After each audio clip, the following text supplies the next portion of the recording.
Hello, everyone. It is Thursday, March 30th, 2023, and I'm here to do a live stream, and we're going to code, and we're going to have fun, and we're going to do stuff. Welcome, everyone, to the chat. If you're there, if you're not in the chat, what are you doing with your life? Come on, let's have some fun tonight. It's been a while since I streamed last. I was out. You might have noticed that I have gotten some sun. I was away from home for a while, and I was also prepping for the Kaggle competition, which we've launched, and you can still join a Kaggle competition designed to predict my sleep. I wear these fitness wristband things, and they track my sleep, and I have 8 years of data, and I've put it out there for you all to predict my sleep for the last, I think, year and a half, using 8 years of data, minus a year and a half. So whatever that math is. Those GPUs back there, a 4080 and a 3080, you can't really see them. But the NVIDIA GPUs are going to be given out for free. I'm giving them to you. You have very good odds of winning one if you join this competition. And one will be given away to a random person, and one will be given away to the winner of that competition. So make sure you join that. All that's to be said, all that being said, something very fun happened while I was out. And this is something that I had kind of been working towards last year. And then I got a little frustrated with it, and I kind of put it to the side. But in the background, I had these data sets that I created on Kaggle, and I had slowly getting more votes on them. And last week I achieved the rank of Kaggle Grand Master in the data sets tier, which makes me one of 6, I believe. There might be more, but I know there are at least 6, 4 times Kaggle Grand Master. I know it sounds like a lot. It's not really that big of a deal. It just means that I wasted a lot of time trying to achieve these things. But the fun thing about the datasets tier is that most of those datasets I've made here on this stream, made them live with you guys, talking with you guys, interacting, and that's what makes it fun. Hey, look, Zach's in the chat. Speaking of interacting, Zach is in the chat. Friend of mine that I know in real life is here. Program with Python is here. Hello, that's a cool name. It says 3x Grandmaster on my Twitch profile. I need to update that. That's next on my to-do list. Shivam says, hello, Rob. When you start 5 mint, what does that mean? You did it, says Thunder Blitzen. Can't wait to see you in a 4x Kaggle Grandmaster panel. Yeah, we'll see. If they invite me, I'm only the 6th, so maybe they had room for top 5. As a large language model. Okay, Sebastian. Sebastian's a large language model. Anyone to explain what Kaggle Grandmaster is to me? I'm guessing data engineering with Python. So just to very briefly summarize what Kaggle Grandmaster means. Kaggle is a competitive platform for competitions. That's how it started out. So they give you data sets and you have to create predictive models. The best model wins on a holdout test set. It's really fun. It's the main thing that Kaggle does. And they had different tiers for that. It went up to Grandmaster, all the way from novice to Grandmaster. And then they added tiers for discussions, for notebooks, and then more recently for data sets. And those are based mainly not on how well you do in competitions, but how well the things that you upload or create on Kaggle does. It's kind of like stars in GitHub or like Reddit points. It means nothing. It means absolutely nothing in real life, but it also means everything. If that makes any sense. It's Friday morning here. Jonathan, where are you? Hey, says Gabriel, welcome. So, yeah, thank you guys in the chat for hanging out with me. Let's do some coding and stuff, because I know you guys don't want to hear me blab on about this, because it's happened. But I need to learn how to control this thing that I use to stream. All right, so let's show you this. This is kind of fun. When I go to, man, I'm messing this up.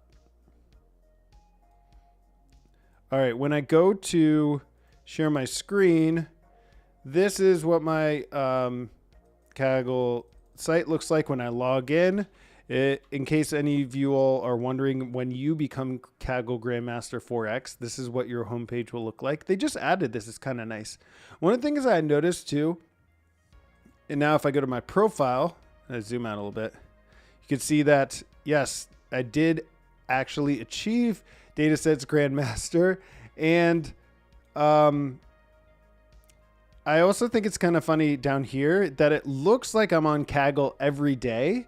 But this is because I have set up notebooks, which we also created on this stream, that run daily. They just run without me doing anything. So this kind of is why all these notebook runs and dataset versions are every day. But it does make this look very yellow down here. But yeah, this is what it looks like. Let's code. Teach us a little about debugging. Okay, Raflek, let's do it. That's awesome. I've used Kaggle data sets for projects in college. Just wanted to make sure. Yeah.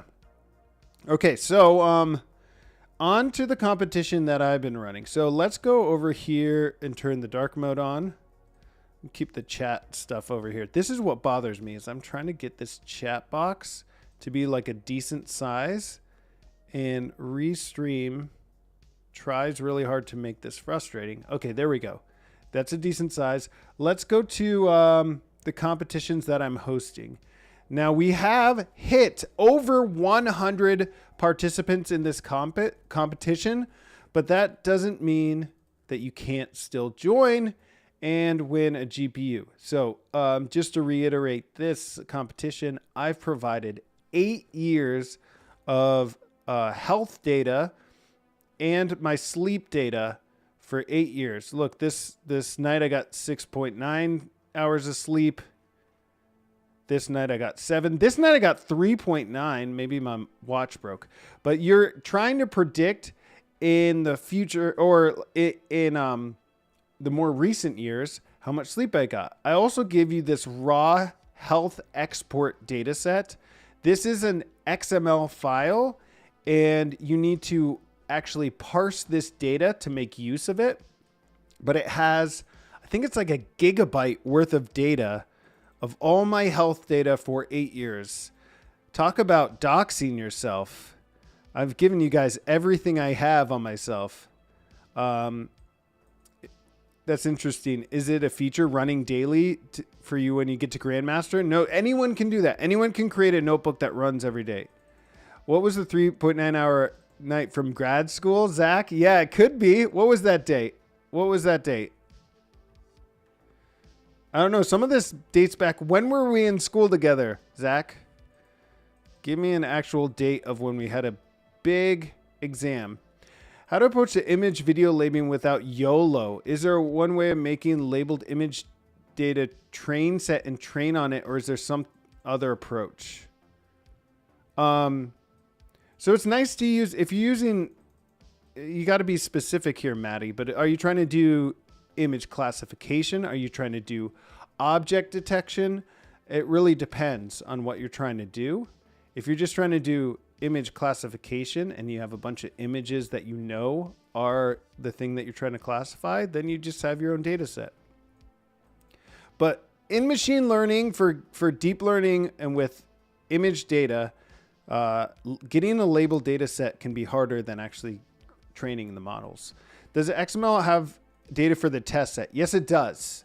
So one thing to keep in mind about this competition is it's not necessarily a true time series competition. I'm going to put a link here in the chat if you guys want to click on it. 2017 plus minus. Yeah, we got to go to 2017 here.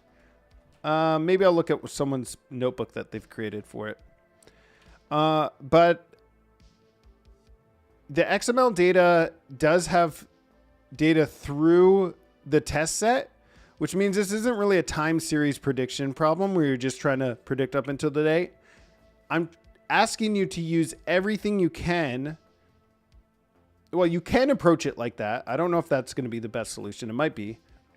Or you can take that XML data and try to see what in it affects my sleep. So let's say if I had a long workout one day, does that make me sleep more or less? You could add that as a feature in your model and you can see if that works. I don't know what works because I haven't actually looked at the data very much, to be completely honest. I'm just super anal about making sure I wear this thing every day. I don't actually use the data. I'm in Nigeria. Oh, Jonathan, you're in Nigeria. Welcome to the chat. That's why it's morning for you. Oh, so useful, says Sonetta Gaming. Yeah, it is very useful. All right, so these are all the awesome notebooks that people have made from this data. So let's take a look at this. We launched this competition. Let's go to the overview. I actually forget the timeline of this.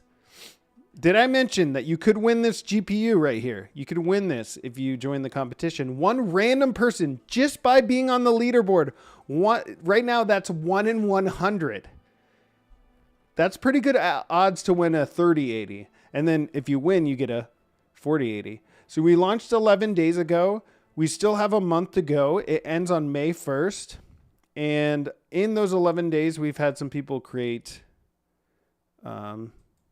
some notebooks. Let's start out with the most voted ones. So this one's by Oscar. Oscar, thanks for making this notebook on this competition. Let's see what you're doing. There's a lot of importing here. Some data exploration. Okay, so a little bit of history about this data. I didn't always have an Apple Watch. So before that, I had a Fitbit.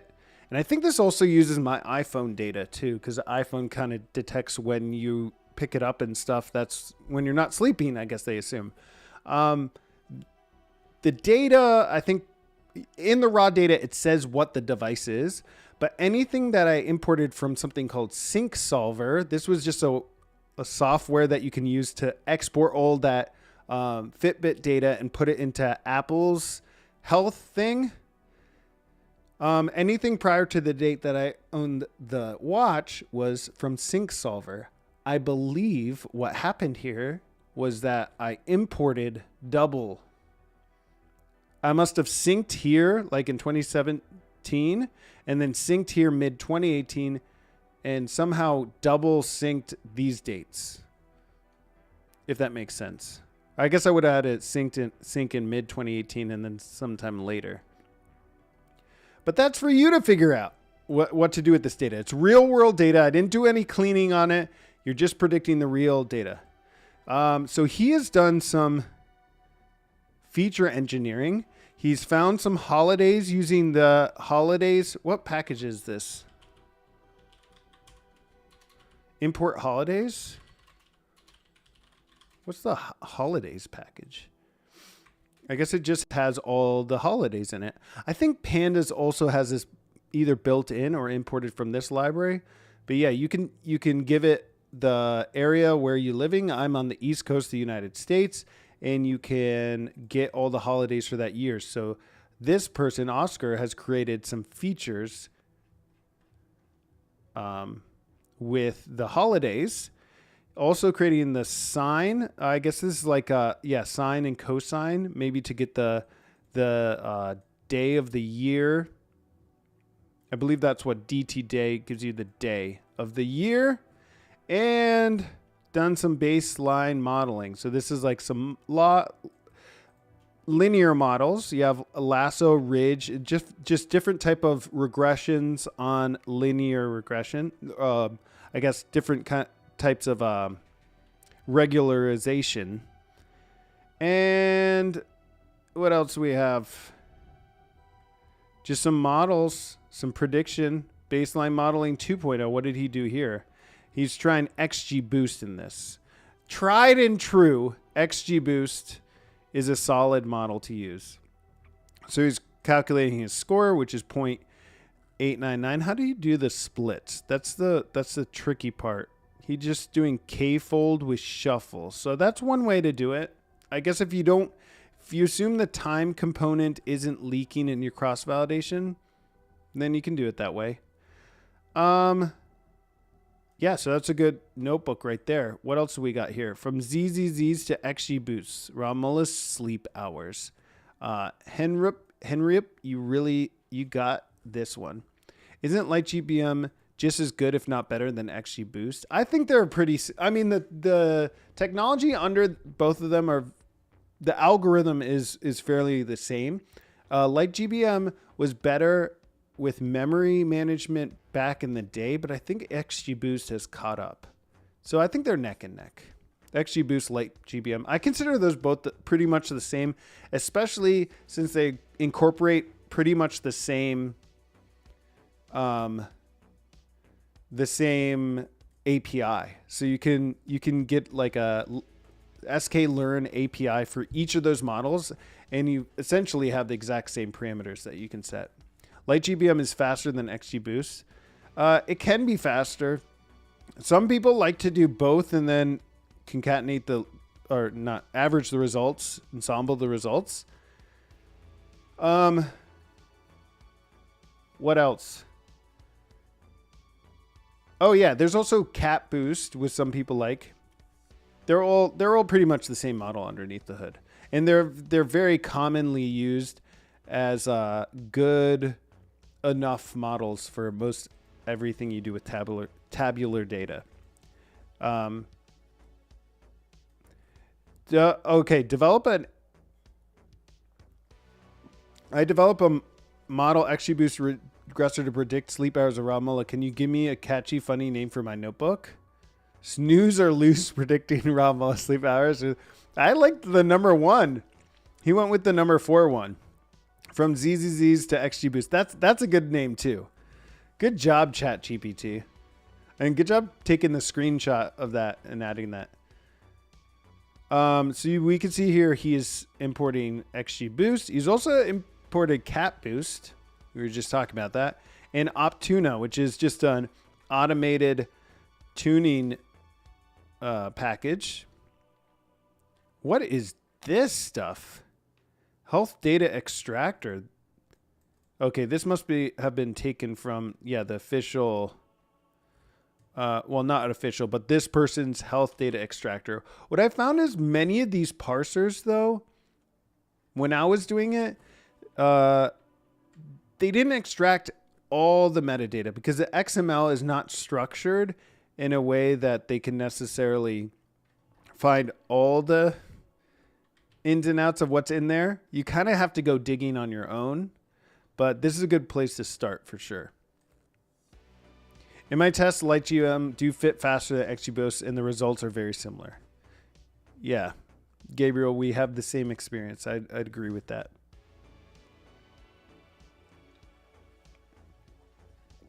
So I haven't even looked at this stuff. So active energy burned. These are some of the records that come out of the Apple export.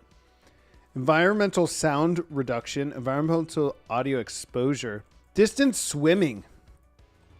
I broke my watch swimming with it, so now I take it off when I do that. Distance cycling. Is that like 45 records? That must be records. Resting heart rate values, walking, sleeping rate. What are these VO2 max? I don't know. Walking. Oh, so then he's plotting each of these. This is awesome.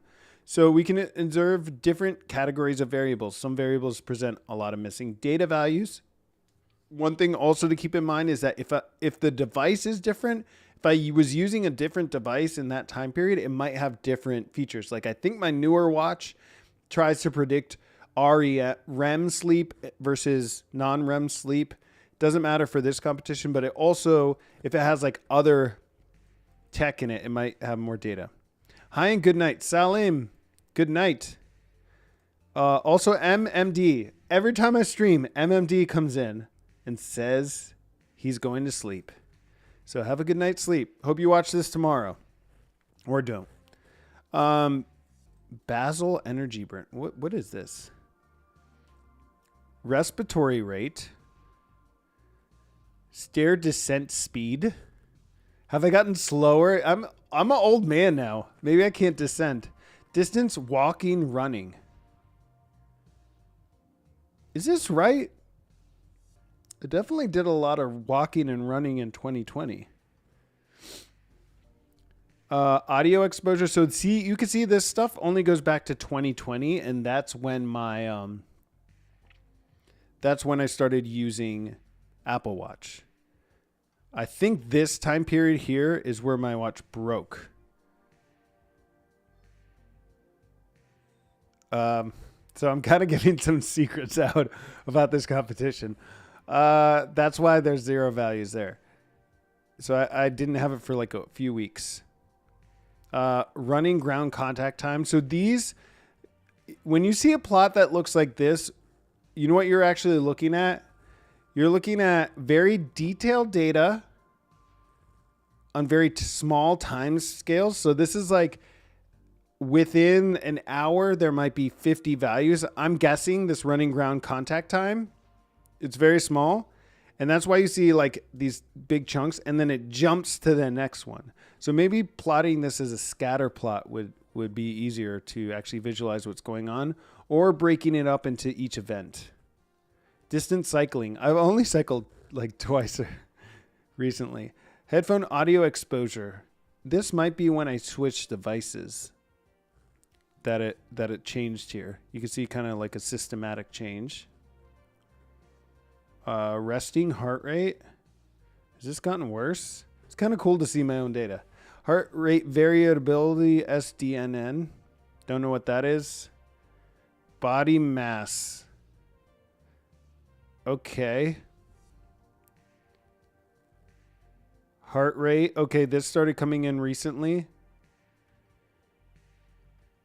I think this is when I used to wear a heart rate monitor when I worked out way back here. And then this is all with the new watch. Apple stand time. Okay, so let's see what features he used. Distance, running, walking. Is this just a sum? It's a count plot. Also, he's identifying the sleep hour problem here in the training data. That's very good. What is this? A heat map. Heat map. So these are just time features. Sleep hours lag 7. Oh, so he already created some features. Traditional strength training. Okay. Using Optuna. I'm not going to go into this in too much detail, but you should check this one out. It's a good notebook. Good notebook. We're going to move on to a different competition after we look at these notebooks. Or correlation. Yeah, that's a correlation map, heat map. ARIMA XGBoost. So this ARIMA model will be approaching this problem as a time series problem, I'm assuming. So ARIMA models. Okay, this plot is not looking good because of my dark filter, but there we go.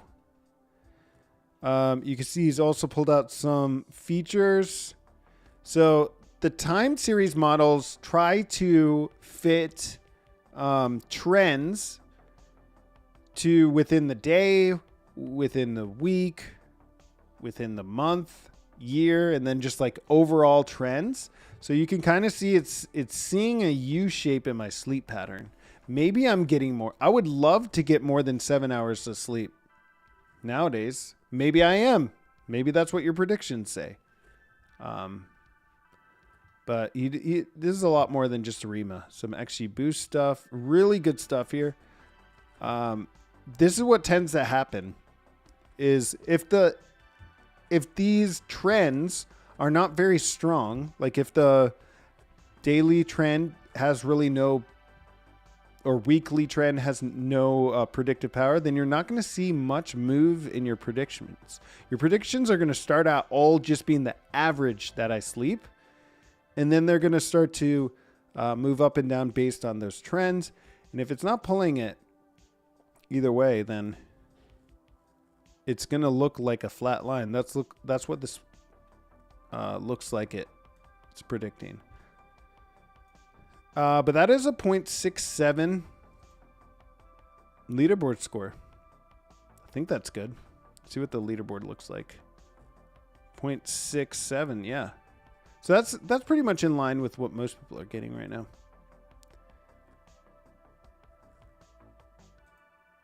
What is your smartwatch before the Apple Watch? It was a Fitbit, and there were a bunch of different ones that I had over the years. But everything's going to look like it's coming in from Sync Solver. When you look at the device in the Apple XML file, it'll look like it'll say Sync Solver. That's just because I use that software to export it. All right. Anything else you guys think we should look at? There's a lot of good notebooks here, but I don't want to spend all day looking at them. Let's look at this one, though, before I move on. Extracting data from Apple XML. So this is good. This is like a script to export them. I think it's similar to that notebook that we saw before. Oh, and then you have a CSV with each file. So that's kind of nice. Then you basically have, so if you're working on this, you can actually just start with this person's output notebook where they have a lot of the different data sets, or you could try to do it yourself, which you find more fruitful. It really depends on the way you want to approach it. All right, so that's PogChamps. Any questions about that? PogChamps 5, 4 here. Predict my sleep. Anything? Nobody. Everyone's being quiet today. Okay, so now I'm going to do a poll for Twitch people. If you're not on Twitch, join us. Join us here on Twitch. I'm putting the link in here, and we are going to do a poll. We are going to do a poll for what to work on tonight. That would be fun. I'm going to pull up the polls. Clipped is here. Nice. I'm going to manage a poll. New poll.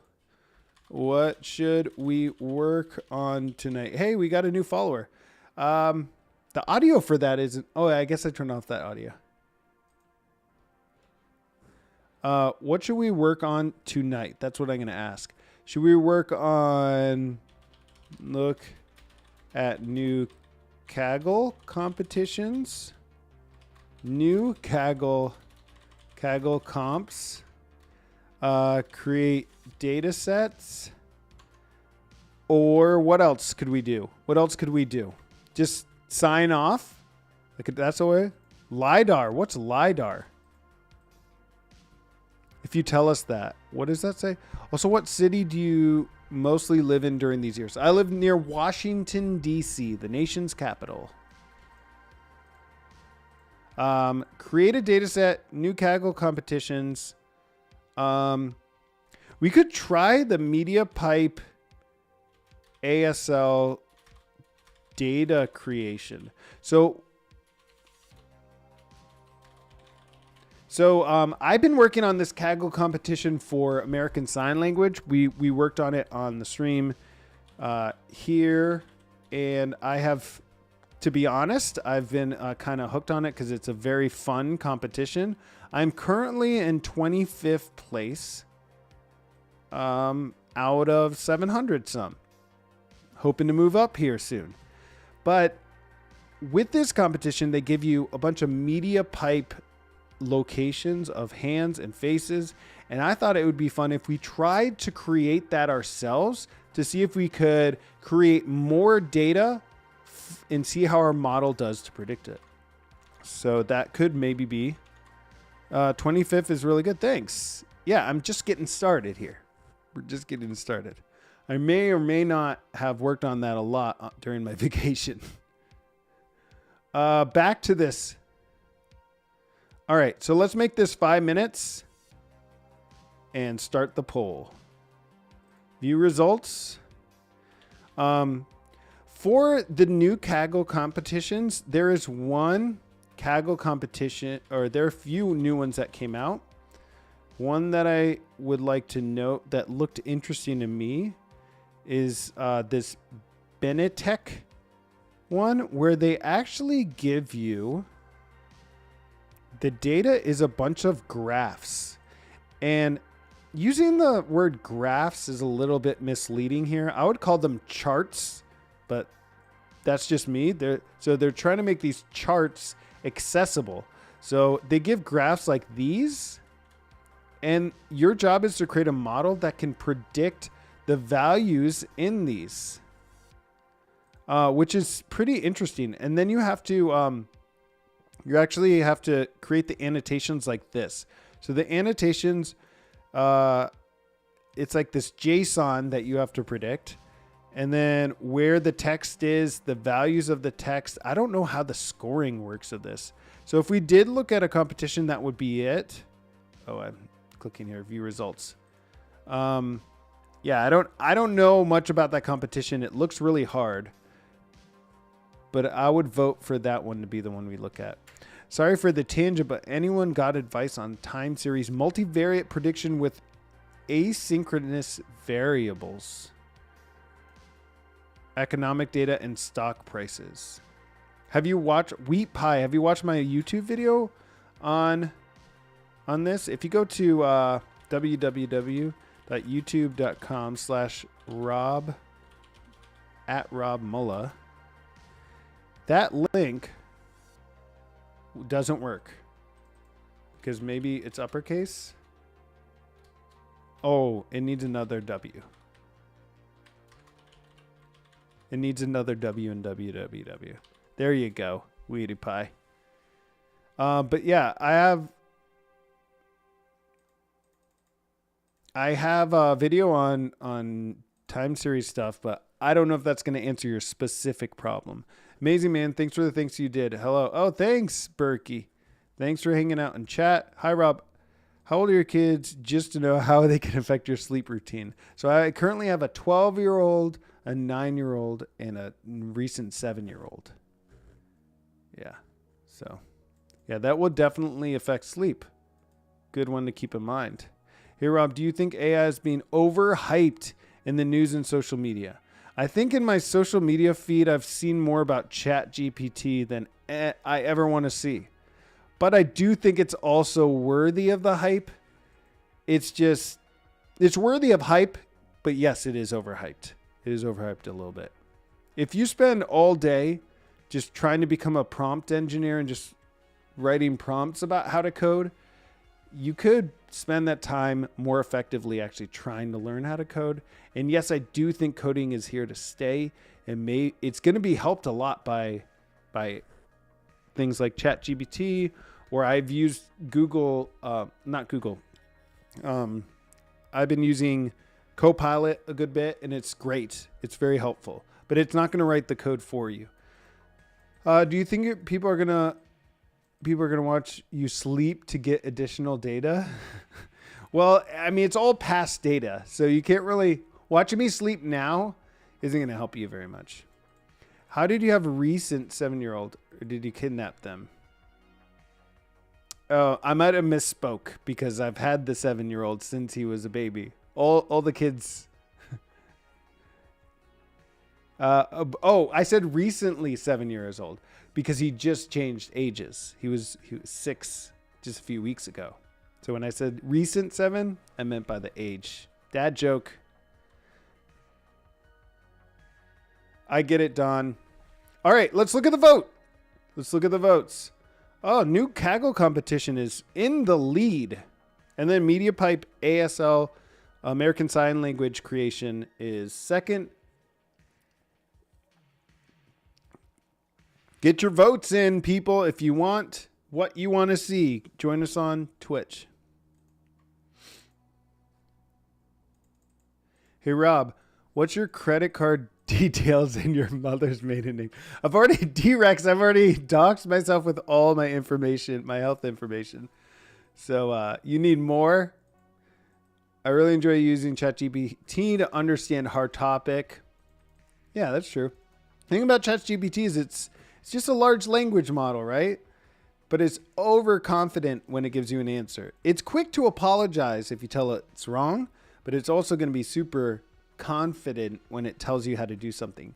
The other day I had to write some regex, and I thought, oh, this is something ChatGPT will help me out with. And after 30 minutes of telling it was wrong, I just Googled it and looked on Stack Overflow. All right, new Kaggle competition. Let's look at this competition. I have no idea how we can Oh, they have pinned notebooks now. That's new. So there is a custom metric for this. The notebook contains Python implementation of the metric for the Benetech company. So let's go here to the overview first. Goal of the competition. Many people, the majority of educational materials for science and technology are inaccessible to these students. People who are visually, have learning, physical, and visual disability that prevents them from reading content print. So we're going to help those people by understanding these charts. So that's pretty cool. Valuation metric.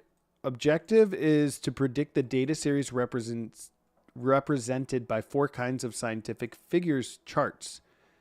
Bar graphs, dot plots, line graphs, and scatter plots. So I'm imagining here that we might want to create like a generator that just spits out random plots and the annotations. So it's almost like an augmentation. This is just what's coming to mind when I think about more so how can we create more data than what they've given us.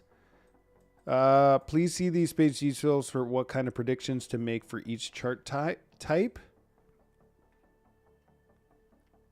So for a bar, oh,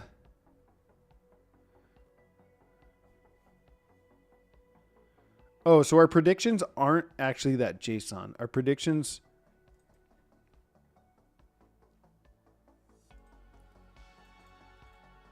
Yeah, it looks like there's just a standard format for figuring it out. So, shared origin label. Oh, I hate these type of plots. Scatter plots. Well, there's a lot to do. There's a lot to learn and a lot to do. Thank you for your sessions. I'm trying to break into data science. NavSpec, you're in the right spot right now. So let's just jump into the data. We have 1.47 gigs of data. It's JPEGs, it's JSONs, it's CSVs. And yeah, that's about it. We'll actually look at this in our notebook. Probably jump back and forth between that and the data set. Let's also look at the leaderboard. So we got a lot of people at 0.44. Should we just be lazy here and see the model with the best score? So here's a 0.42 leaderboard score, probably a fork of someone else's notebook. This is always interesting to see. Best score. 2 people with the exact same. Although this is actually 0.42 and this is 0.24. This one was created 5 hours ago and this one 11. So it looks like this person copied this one. So we're going to the source. That's what I wanted to double check, that we're actually using the original author's notebook. The host changed the ways the notebooks are scored. So now version 15 produces the highest score. Oh, so so here's the thing. Whenever I'm starting a competition, I usually spend a lot of time just reading to start. But that's kind of boring for a stream. That's why I'm kind of running through this stuff really quickly.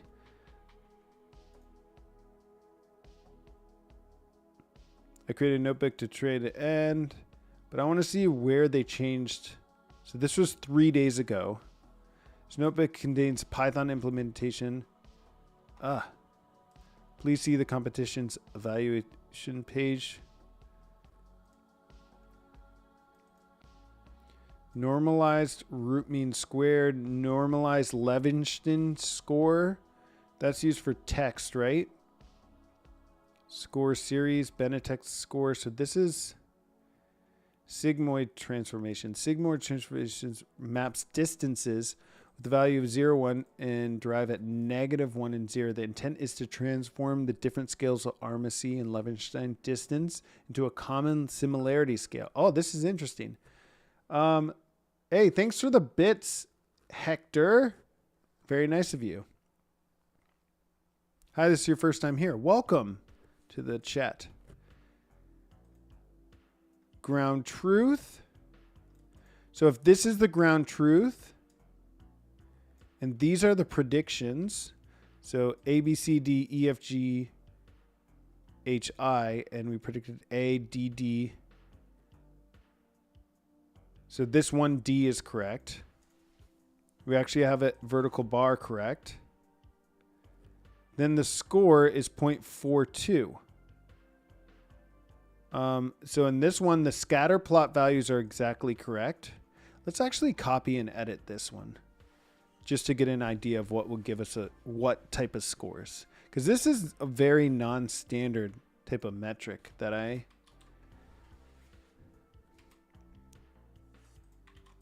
have not experienced before. I was batting with the GPT and then it kept looking the same, looping the same. Oh, you were battling with a GPT when it kept looping the same two incorrect solutions to get trained tests from a KNN boundary plot. I forgave it, reducing days of learning to a few hours.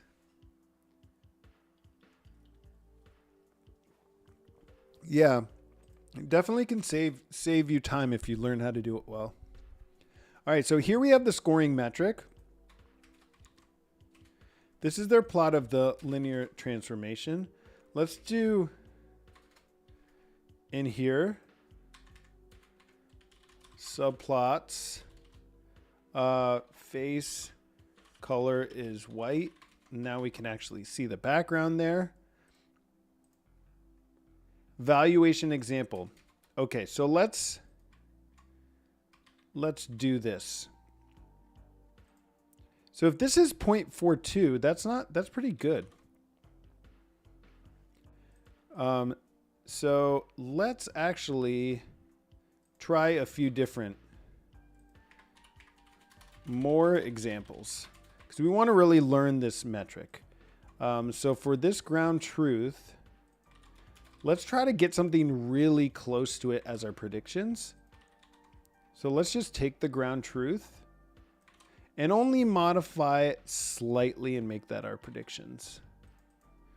So if we go here and we make this like 5, add 5 to each of these, make this our prediction. So now the predictions and the ground truth are very similar.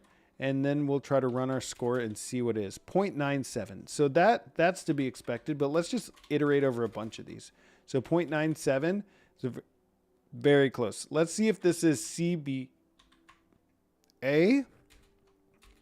That's 945, and ZZZ is 931. So the fact that we had the correct letters, this is where the Levenstein distance gets into it, because you actually can make this into ABC, or actually it's maybe because we had the center the same. So 945 and 945. So it just is the fact that we had different letters. If we had ABCD here, it's 959 versus 973. So that's a big difference just by having it perfect and adding a different letter. Let's just change one of these values really big. Is it going to be a huge error? We do get an error. This goes down to 7.2. That's a pretty big difference versus this just being 1.8. So the actual value is 43. If we had this as 40, it's 95. Wait, what the?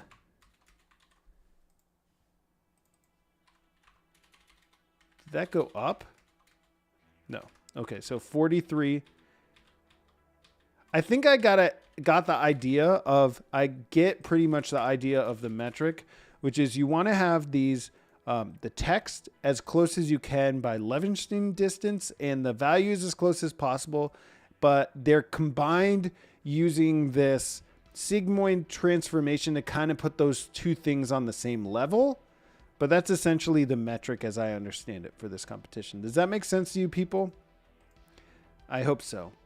All right, let's look at this donut solution. Let's copy and edit this, because honestly, I have no idea how to even approach this.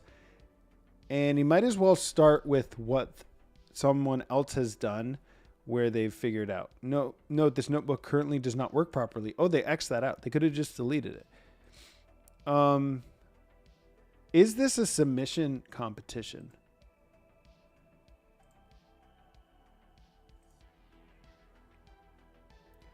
Oh, this is a different competition. This is my sleep one.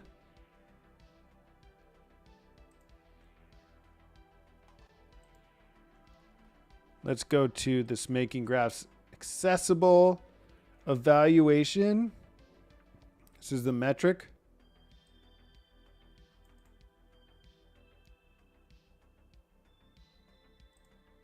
So if I go to submit predictions, you have to submit from a notebook.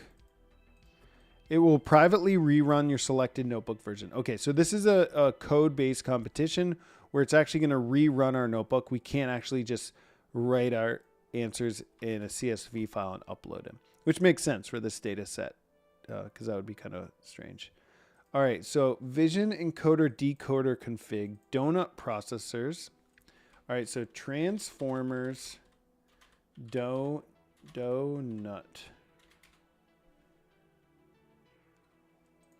Hugging face. So let's see what this model is that they're using. Donut model was proposed in OCR free document understanding transformer. Oh, that's why it's called donut. It's basically just OCR. It seems like. This model was contributed by here.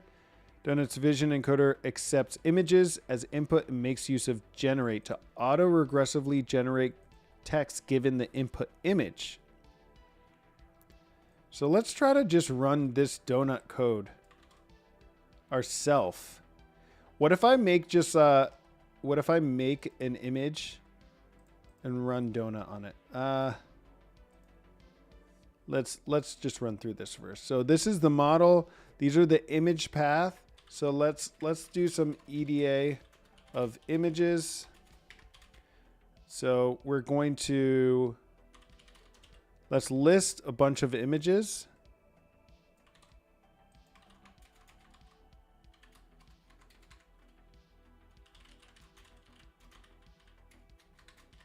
From glob, we'll import glob. And these are a bunch of test images. Let's do some training images.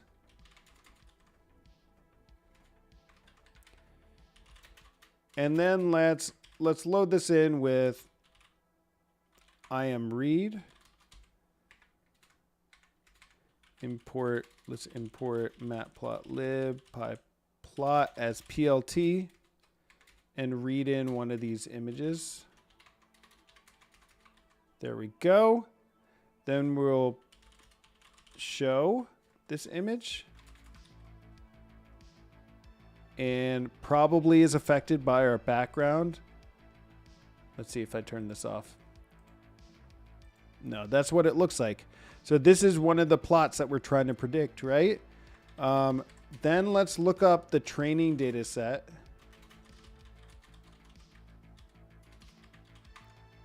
It's going to be in Kaggle, input. And we can also look over here on the side. Training annotations. So what would our submission look? Why don't they give us the training CSV? We're going to have to actually create that ourselves. At least we can look up the sample submission. We'll call this SS. Close all this crap. Close this crap down. Side question. Previous CUDA orc environment was an old Windows settings, forgot the package version. What are you talking about? Dropped everything to version 3.11 worth keeping torch own environment or just after D-Rex. I'm not following all that, but also upgrading to Python 3.11 might be a little bit premature. Is there anything about 3.11 that you need? All right, this is a sample submission data set. Let's look at the test images. So this is a test image, and this test image is called what? This value, this random value.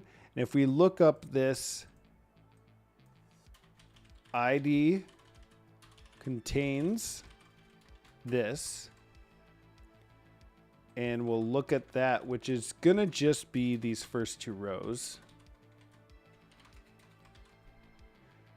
We have, it says ABC and DEF. Oh, so this is just a sample of what this would. We don't actually have the ground truth value for this. So one of the first things we got to do is just figure out how to do that. All right, so this person has a configuration class. What's this boss token? This probably is start, end, why start? Okay, clean preds. Cleaning function is very ugly and it can be approved a lot. Okay. Example. Function cleans the X and Y prediction by donut. Okay, we're not gonna look all into that yet, but let's just actually generate some predictions.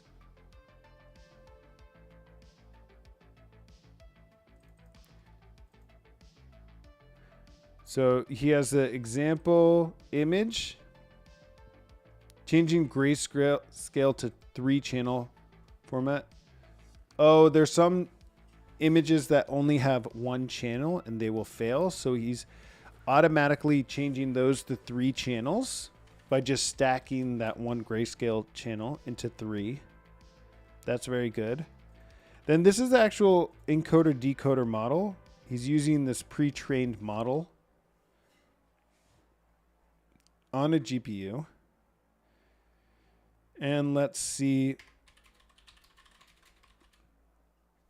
what the submission looks like. The submission looks like this. Okay, so the data series of some of these, let's look up an example and see how well it does. So this is running what, on the test set?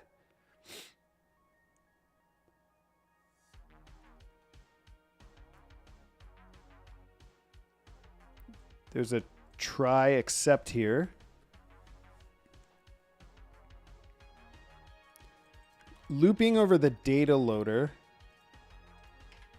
What's the data loader? PyTorch data loader created where? Here's the data set. Data set. Oh, this is a nice little simple data set. It's running from the glob of the image directory, which is just these images. So just the test images. These are the first ones that we saw. So this first image up here is what he's running on. This very first image. Let's also put this down here just so we can see what the predictions look like for this. So when the model exports these predictions,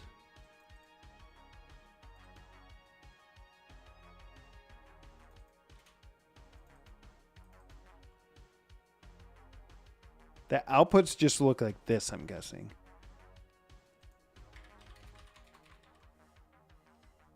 All right, so this is the greedy search encoder decoder output.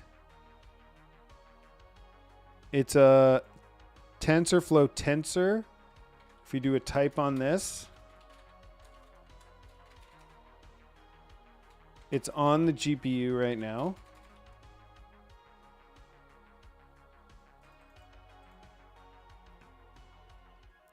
And then what does he do with this? So this is just the model, which is the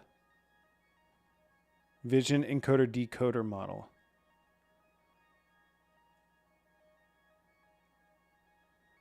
And then he has a decoder, this processor decoder, which takes the output sequences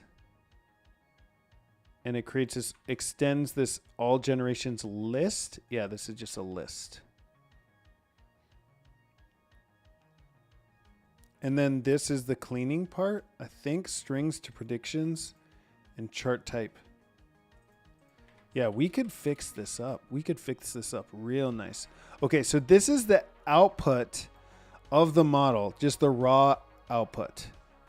Is it predicting every pixel? Is that what it's doing? And what's the length of this? It should be the length of 5, which is the length of images, right?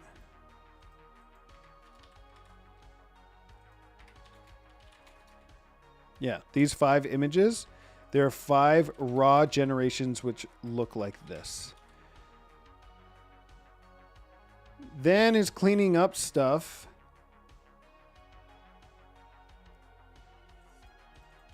Splits it into X predictions and Y predictions.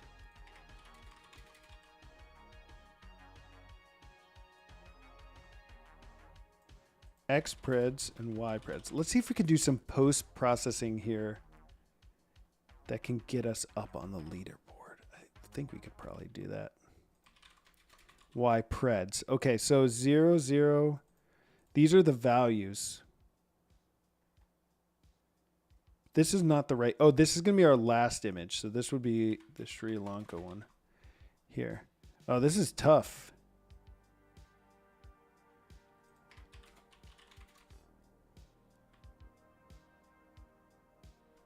That can't be right.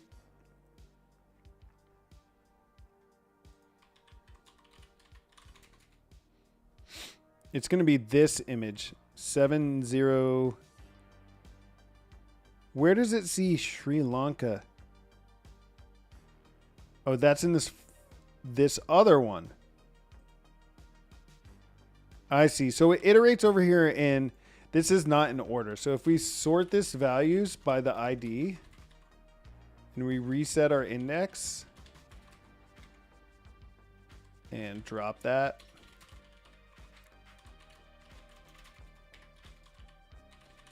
There we go. I think this is going to make a little bit more sense. And now we want to go to this one, which is the last one it ran on.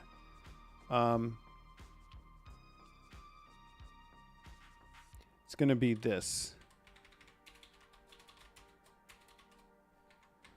Just the one with that ID. Index out of range. Oh, that's because I didn't copy this, right?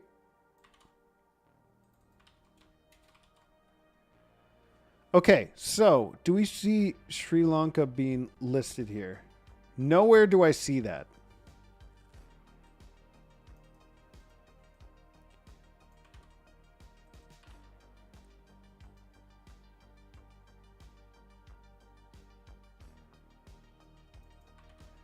Venezuela, Tanzania, let's just loop over all of these images. For image in images, we're going to do this. And we're going to show it. And let's give it a title.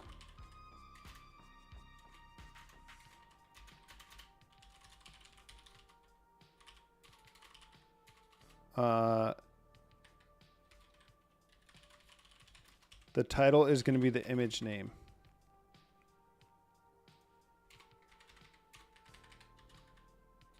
Let's split out just the last bit of the image name. We'll split on the periods. No, we'll split on the slash.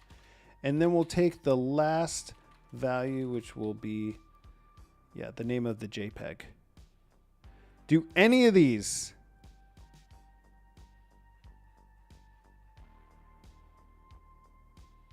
have Tanzania? No. You have another brick giveaway challenge? Yes, I have another brick giveaway, Shrieky. That's a 4080 GPU back there. What are you giving me a hard time for, man? Why give me a hard time? That's a real GPU. What's the highest amount you've won on a competition? Not enough, mini chicken. Not enough. Just declare it as income.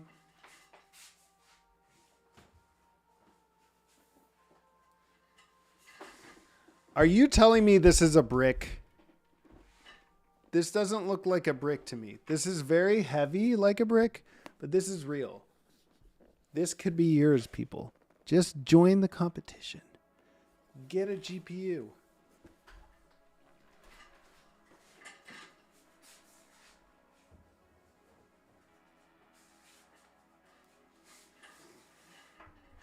Giving me a hard time. Shrieky gave me the pot. Welcome. Thank you. Pot friend. I like that. I like this pot friend. Hi from India. Your contact is amazing. Thanks. Thanks for watching. Last time was a 3080. There's also a 3080 brick back there too. That's a big brick. Yeah, the box is much larger for the 4080 versus the 3080. So, can we... Let's see the predictions from this first one. So it's not really even predicting anything for the first one. X and Y. It's predicting that all of them are vertical bars, which is not correct. So this baseline model is not very good. It's not very good. I'm not blaming the person because they did much better than I could do. But why use donut?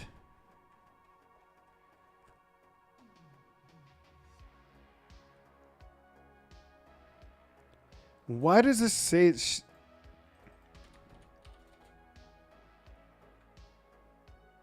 There must be different images than what I'm seeing here, because there's no way it just randomly thought that the thing said Sri Lanka.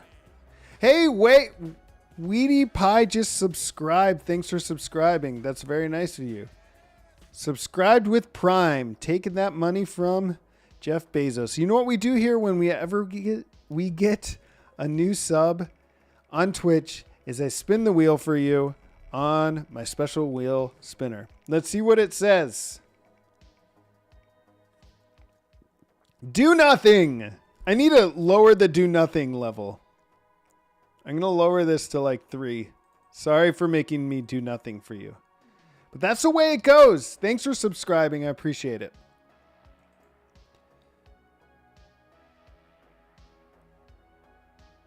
So I'm pretty sure it went through these, but it actually might have gone through different images.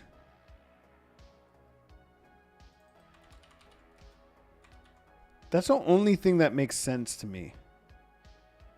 Because these are all just functions for cleaning stuff up.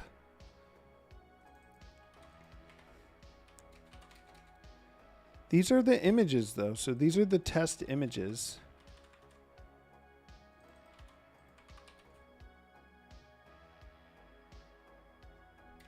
I swear I'm gonna understand as soon as the stream's over, but right now it's super confusing why the prediction would say Sri Lanka. Anyone out there have any ideas why it would think these are all vertical bars and say that it has the text of Sri Lanka in it when clearly none of these say that? Unless I'm blind here. This says day of planting.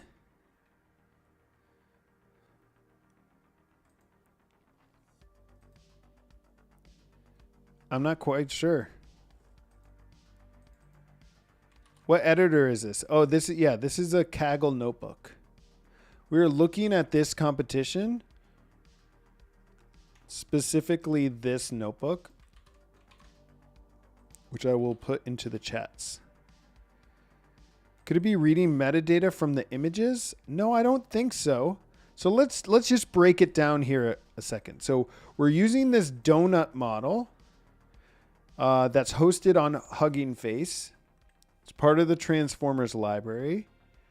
And it's an OCR-free document understanding transformer. We could read the paper if we wanted to. It was released in October 2022, so it's probably pretty close to state of the art and like newish, at least for opening one. It's always used with the Vision Encoder Decoder framework.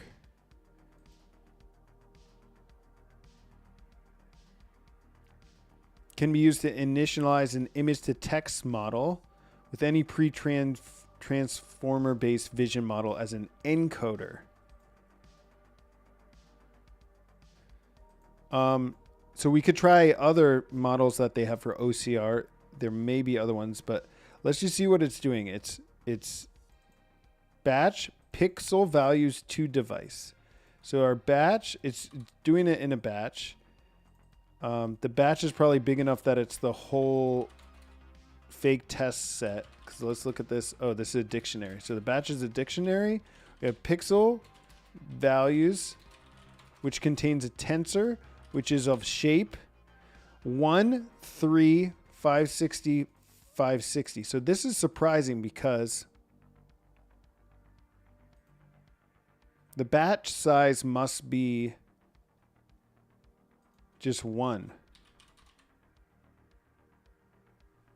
Let's see what he configured the batch size to be. 4.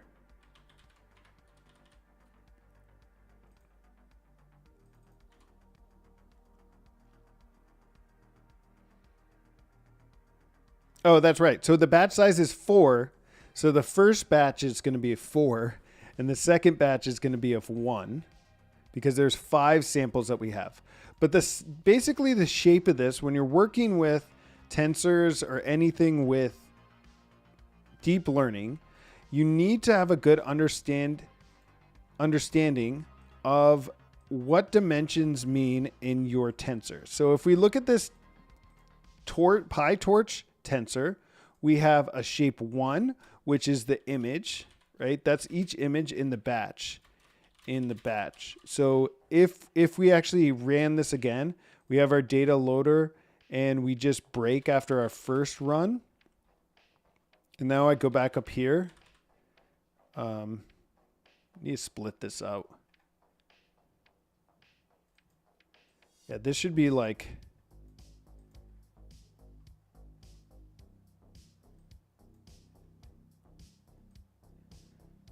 yeah, we should make this like create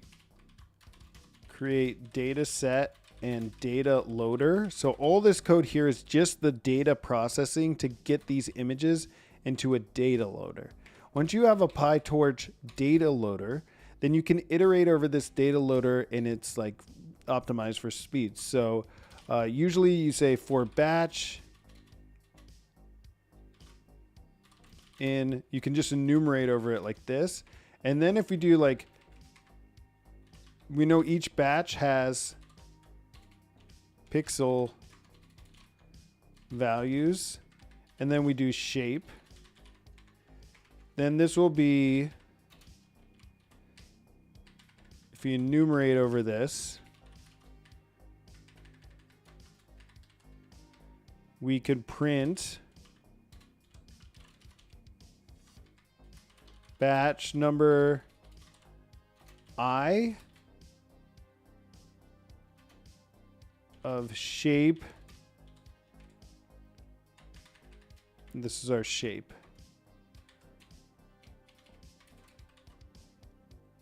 And I can't have double quotes, single quotes mixed up here. So we'll do this. All right, so batch 0 has a shape of 4, 3, 560, 560. So the shape is image of batch. Oh, and then we say 3 for channels. There's a number of channels in the images. It's going to be red, green, blue. And then height and width. So that's why if we took this batch pixel values and let's just take the first image. So now we're slicing out just the first image. We do a shape on this is 3 by 560 by 560. Channels are first in this model. And then we do transpose. And we'll do 1, 2, 0.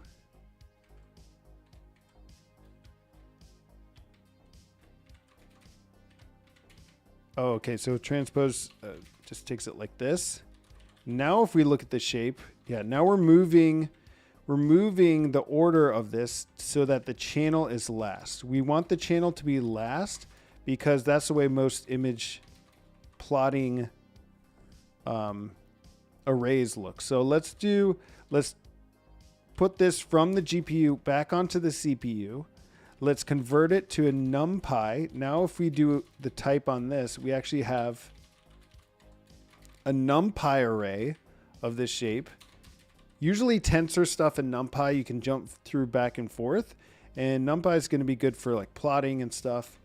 And then we go IAmShow to show this image. So I had it wrong. Well, so what I did here was actually flipped around the order. So actually it needs to be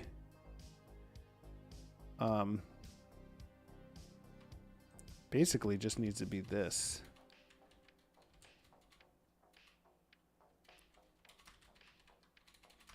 Right?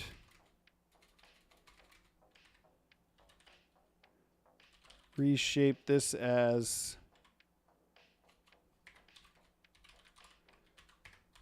no, let's go back. Let's go back. Let's go back. Back in time. There we go.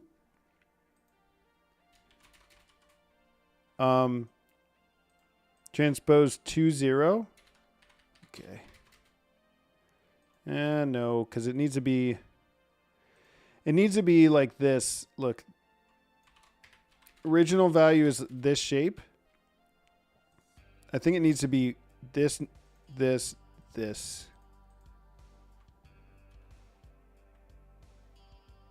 Not TensorFlow, PyTorch reverse order of index. So there's a torch that flips. So maybe this will work. Maybe this will be better. Where am I? Where am I? I'm lost. Torch.reverse. Flip. Why did I think it was reverse? Thinking like the Uno reverse card. Dimensions.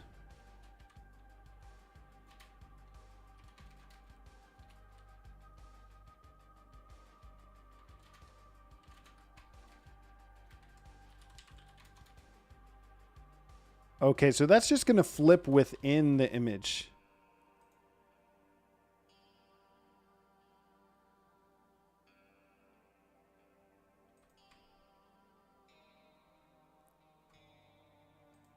See if this works.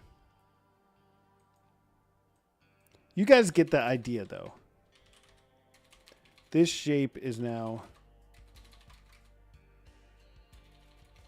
Yeah, it's just gonna have flip these. So if I did this on our batch,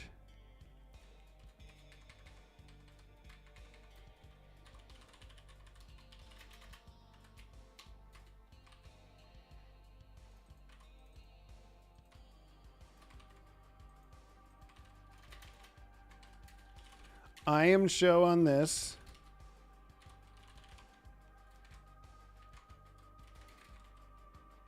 The thing is, for the model, it doesn't really care. It doesn't really care as long as everything's... Yeah, I need to also do CPU to NumPy here. There, so it's a little different, right? It did flip it, but that's not exactly what we're trying to do. You guys get the idea. So the big thing is to understand what's going on here. It looks like it's automatically padded this to make it the right size too. So it's just going to fill in zeros where it doesn't fit the dimensions of the tensor, because all of the values in this batch for the pixel is going to be 560 by 560. That's what this model takes in. All right, so now let's go to generate raw predictions.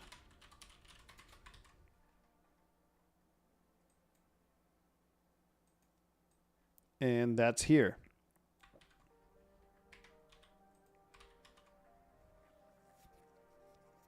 So it's taking the batch pixel values.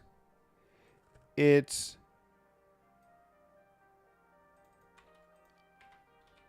decoder input IDs. Oh, this is just the start token for it to start predicting with.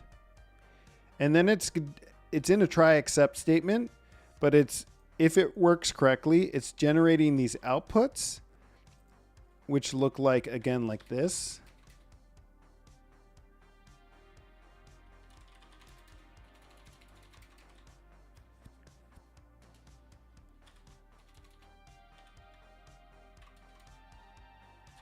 So the shape of this is 4 by 512.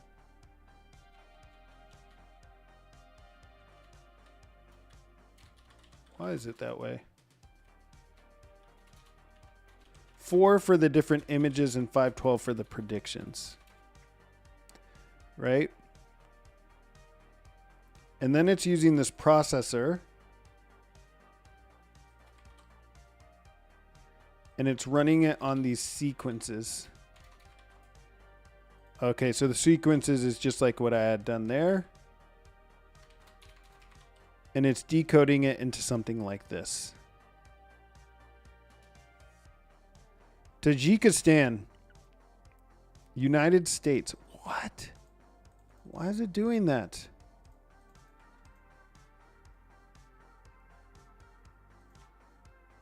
So that is the second image that it's doing it on. Let's just know for sure. If we do this to the second image, if we plot this second image, which will be index place 1,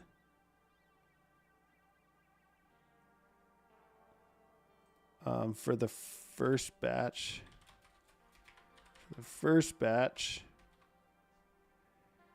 does it have Tanzania in there? Doesn't.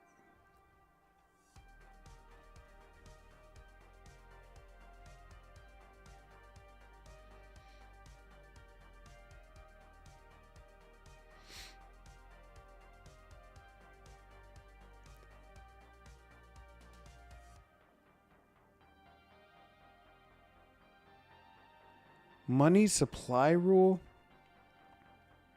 So at least get that.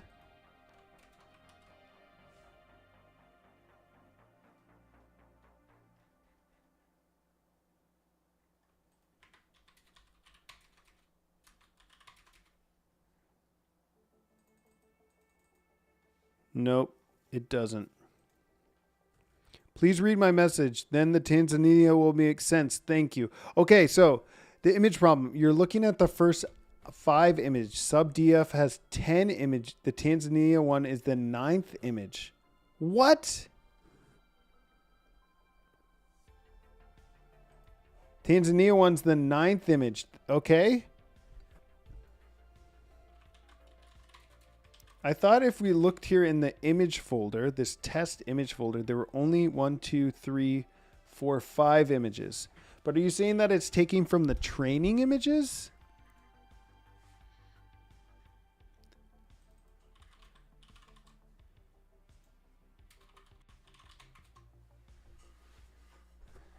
Because this is the training images. And I'll go to the first 10.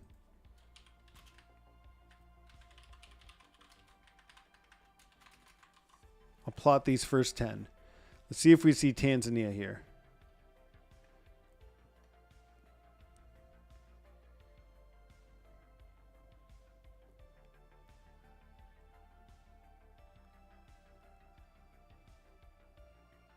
Finland, Germany. We're seeing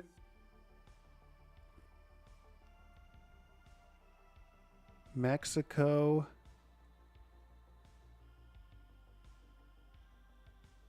Am I totally missing it here? Sorry, I'm wrong. I thought you were 10 unique IDs, but they're repeated. This is insane now. Okay, so now if someone can explain this Tanzania thing to me, it totally makes sense that one of them would have Tanzania in the name because there's a lot of country stuff here.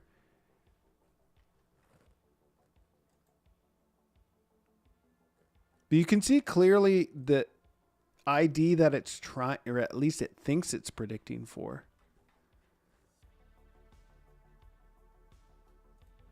And if I go to this person's notebook that I haven't edited at all, this is like their public version of it.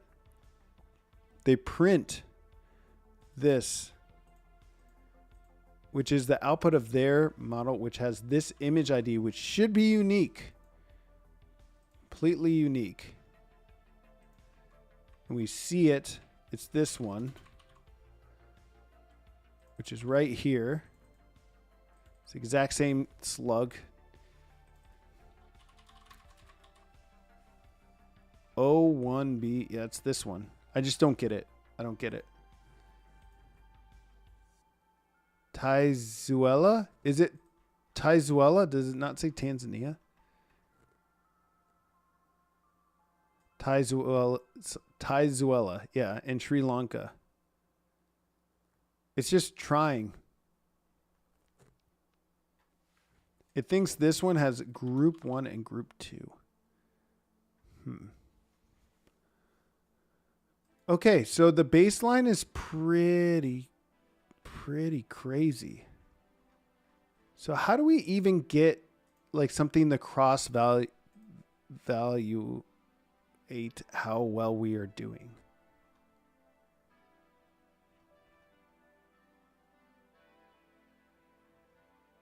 JSON to series, because they give us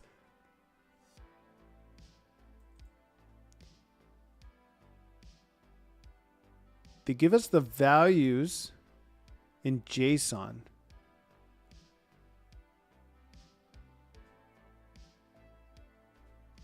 Yeah, let's check out some of the JSON data, the raw JSON.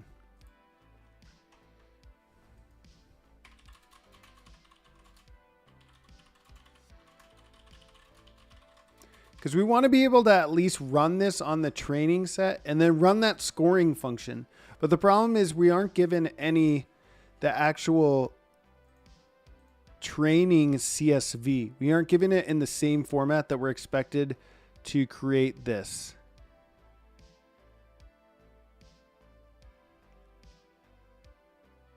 So we would actually need to create that ourselves. And we can do that maybe using the Start Here notebook.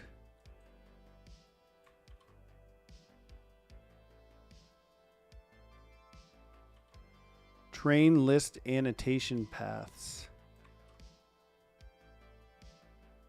This person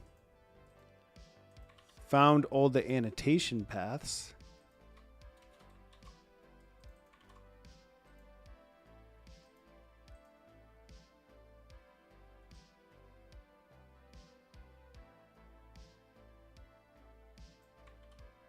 It loaded all the paths.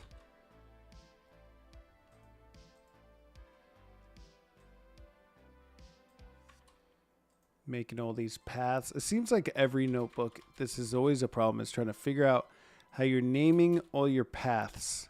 We should all just sit down and agree how we're going to name our paths in our code. Because a lot of times you see uppercase because it's kind of like a config. That's how I tend to do it.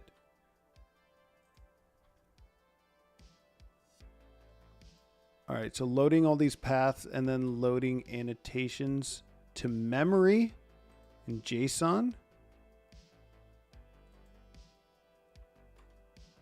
and then load the full path into a pandas series.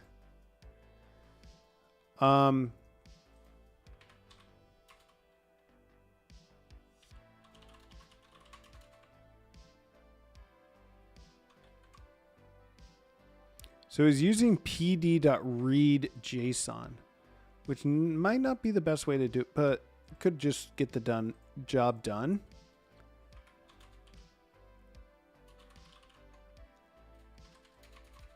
And let's take this first one. So this is actual. Arrays must be the same length. Oh, that's because we need to do type series. Wait, TYP. Now we have a pandas series. Let's do toFrame. And let's also just cat out what this JSON looks like.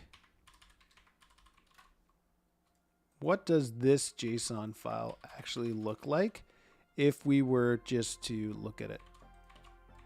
Look at a text editor.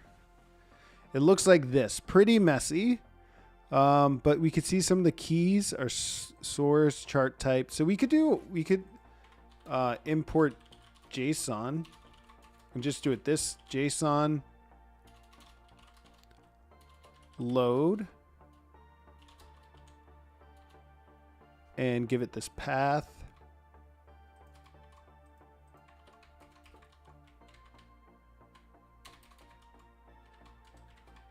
So we have to do this with open, and we open this path as read bytes as F, and then we're going to load this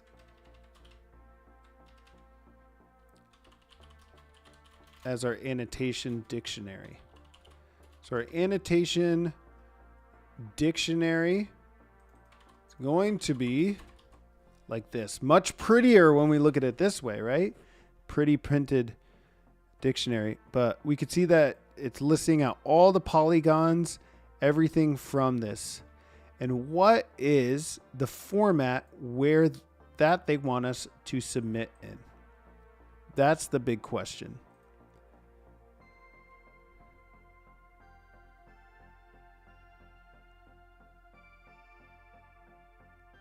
Submission file. Each row in the submission file should contain a predicted series for one axis of a figure in the test set, where instance ABC X would give the predictions for the x-axis, and the values of the should be delimited by a semicolon.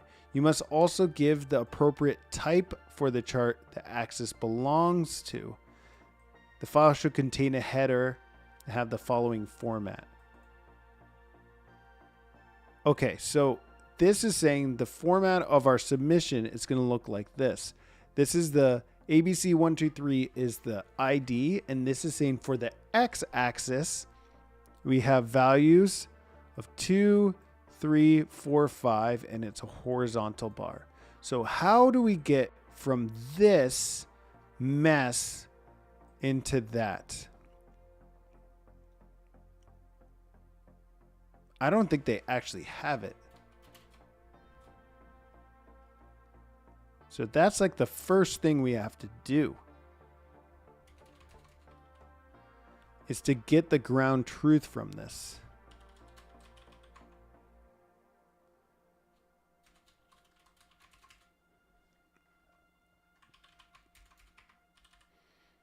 So if we have the series version of it, that's going to be just a mess. So we know it's a line chart. So for this image, let's try to get an idea of this image.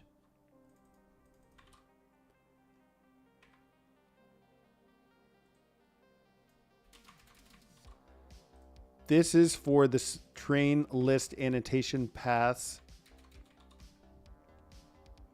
of this ID. I'm guessing he has this image. Seems like the person who would write out the full word image. Okay. And then we can go to read this, plot this, or show this. All right, so this is this weird greenish graph. It is a line plot.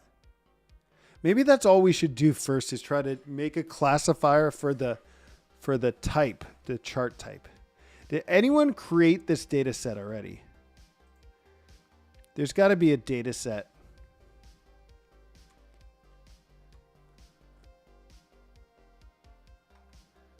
The reality is, with these new competitions, we probably should be reading the discussion threads where they've worked all this stuff out.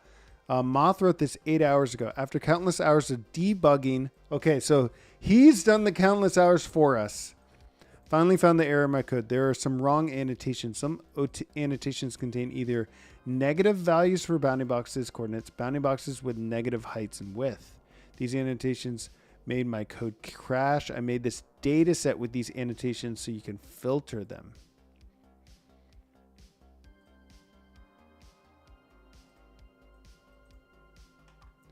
Cool, cool.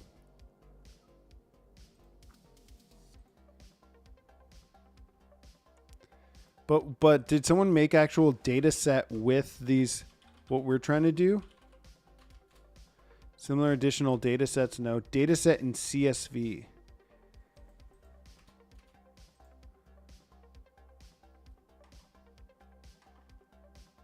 So they didn't do all of the JSON, but they converted some of these into... Not quite sure this is what we want, though. It does have the type. This type, which might be helpful. Maybe that's a good place to start. It's just trying to correctly identify what type it is. Man, this is a tough one. It's only been on for 9 days now, but this explains why there's 48 teams. Because it's very tough. But I think I have some ideas of how to tackle it. The first thing is to try to appropriately get a function, or create a function that can generate for the training set based on the data they provided us, generate the same format as the sample submission. I think a chart classifier. Yeah. I mean, that's like the first thing would just be to try to get that last value, which is where you're predicting. Let's see how much of the score is the correct chart. See, you do ID, data series, chart type. Oh, and we have our metric code. Not our metric code, their metric code that we fort here somewhere.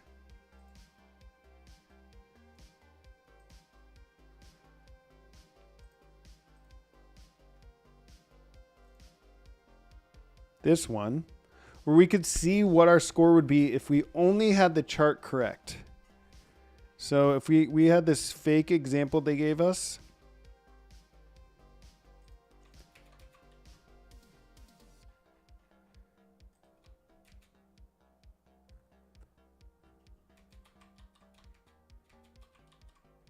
Kind of a cool idea to do this sigmoid transformation.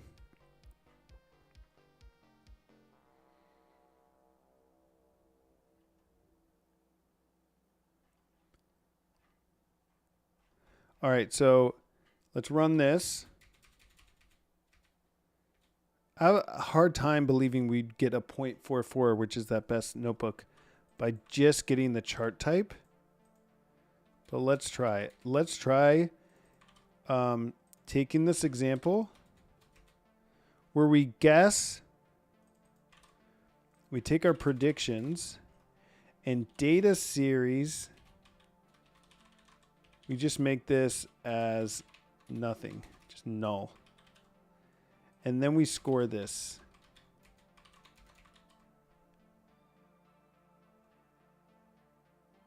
Pandas has no attribute data frame. Predictions must have columns, index, data series, and chart type.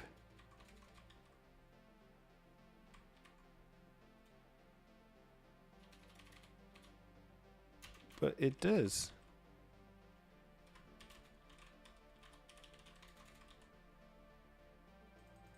Oh. We created a new column by accident. All right, so our score is 0. If we just predict the chart type, we would get a score of 0. Let's just make sure. Let's just make sure by making these empty lists at least.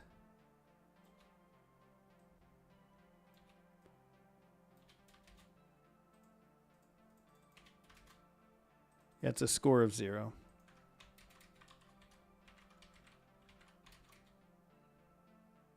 Yeah, so we have to predict more than just the chart type to even get anywhere.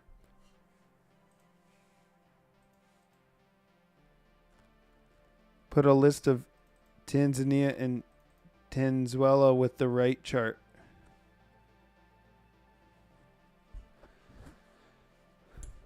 Try to see how chart type affect the metric. Yeah. Okay, so you're saying just to remove chart type. Or let's get all the chart types wrong.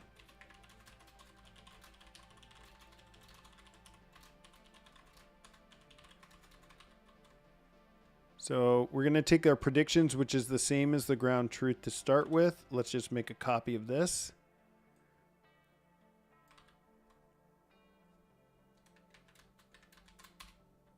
And then we'll score this, which we'll know will be 100. It'll be a 1. And then we'll mess up these. We'll say these are vertical bars and these are scatters, which is wrong. Now we have a score of 0. So you need to at least have some of these right to even get close. So this is only going to give us credit if we first get the chart type right.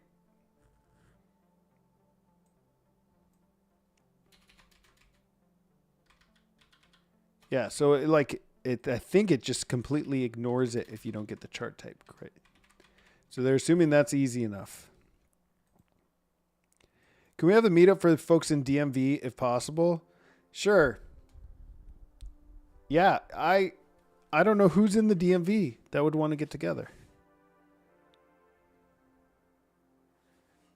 Put the list of that in the right chart. You mean like this? You mean like this? Oh, wait.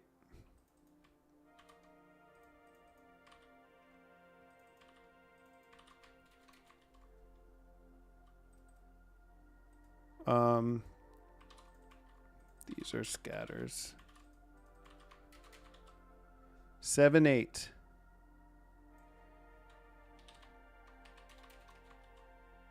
So better than if we had just guessed nothing, but still surprising that it does that well, all things considered. You're in DC? Yeah, okay.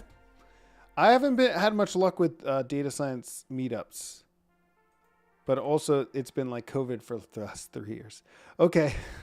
Thanks everyone for hanging out tonight. It was fun. It was a little different. We were trying to really bash our head against the wall with this competition, but that's the way things go. Now I'm going to go back to working on the sign language detection one, which is super fun. You should definitely join that if you haven't. Not just join. Yeah, I'm not quite following there.